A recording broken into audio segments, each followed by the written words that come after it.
السلام علیکم، میں مریم عبدالقادر باوزیر آج نوجوانوں کو باپ کا درد پیش کرنے والی ہوں۔ جنہیں اپنے ماں باپ سے محبت ہے نا، ان کا دل ضرور دھڑکے گا، لیکن جن کا دل سخت ہے ان پر تو کوئی بات اثر نہیں کرتی۔ تو چلیے سنتے ہیں۔ میں باپ ہوں، میں نے خواب بیچے ہیں تو خواب سب کے خرید لایا۔ میں باپ ہوں، میں نے خواب بیچے ہیں تو خواب سب کے خرید لایا۔ میں وہ ہوں جس نے عذاب جھیلے تو آپ لوگوں نے چین پایا۔ مجھے جو بدلے میں مل رہا ہے، صلہ یہ کیا ہے، انعام کیا ہے؟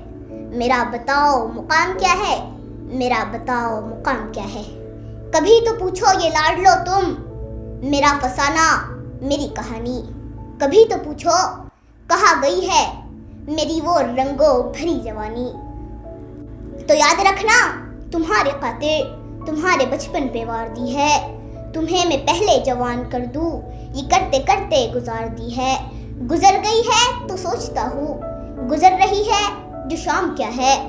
میرا بتاؤ مقام کیا ہے، میرا بتاؤ مقام کیا ہے؟